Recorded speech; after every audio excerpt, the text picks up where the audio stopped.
À quelle fréquence écoutons-nous les histoires que nos esprits nous racontent? Ces récits silencieux, tissés de blessures passées et de peurs anciennes qui façonnent notre réalité. Nous traversons la vie guidés par une boussole intérieure. Mais que se passe-t-il si son aiguille est bloquée, ne pointant pas vers la vérité, mais vers un danger qui n'existe que dans les échos de notre subconscient? C'est la tyrannie subtile d'une perception déréglée. C'est le sentiment d'être une créature fragile dans un monde de prédateurs. Un chat parmi des chiens, comme on pourrait dire. C'est un sentiment profond, instinctif, de ne pas être à sa place, d'être fondamentalement plus faible et inadapté. Ce n'est pas de la folie, c'est une partie profonde, reptilienne de notre cerveau qui sonne l'alarme pour un incendie éteint depuis longtemps. Mais la fumée persiste et nous la confondons avec une menace actuelle. Les histoires que nous nous racontons. Notre esprit est un conteur magistral. Une fois qu'il s'accroche à une croyance fondamentale, « je suis en danger, je n'ai pas de valeur », il commence à chercher des preuves pour étayer son propre récit. Il filtre la réalité, mettant en lumière chaque murmure, chaque regard, chaque rire qui semble confirmer nos peurs les plus profondes. Nous devenons des collectionneurs de griefs, les architectes de notre propre persécution. Ce n'est pas une faille dans notre caractère, c'est ainsi que le cerveau humain est câblé. Il cherche des modèles pour donner un sens au monde. Mais lorsque le modèle initial naît d'un traumatisme oublié, toute la structure devient instable.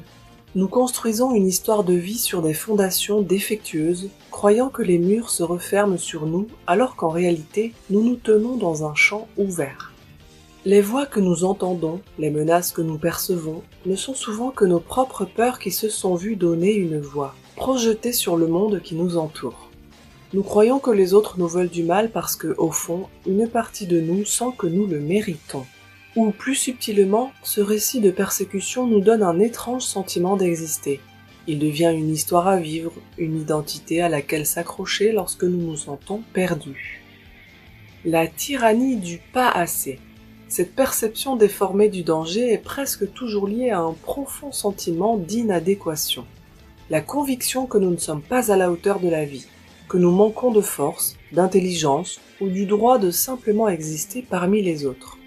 Ce sentiment est un manteau lourd qui étouffe notre potentiel et alimente le cycle de la peur. Si nous n'avons pas de valeur, alors bien sûr nous sommes jetables. Bien sûr les autres voudraient nous faire du mal. Ce critique intérieur est implacable. Il nous convainc que nous ne sommes pas les protagonistes de nos propres vies, mais des personnages secondaires, destinés à être piétinés. Il murmure que nous n'avons rien de précieux à offrir, donc nous avons tout à perdre. Et ainsi nous nous paralysons, nous nous cachons, nous nous retirons, nous cessons de bouger, car le mouvement ressemble à un risque. Dans notre immobilité, nous ne faisons que ruminer les histoires qui nous maintiennent petits. Mais si nous pouvions réécrire l'histoire?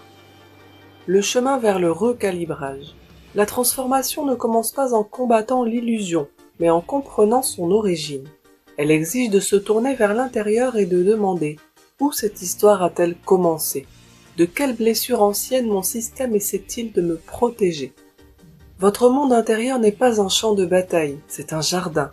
Pendant trop longtemps, vous avez peut-être laissé la peur planter les mauvaises herbes du doute et de l'insécurité.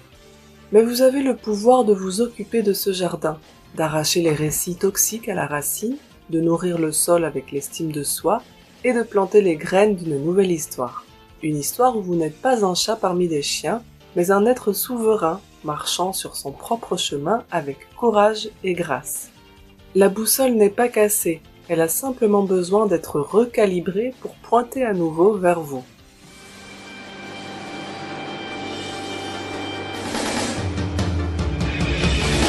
I wanna be the very best, like no one ever was.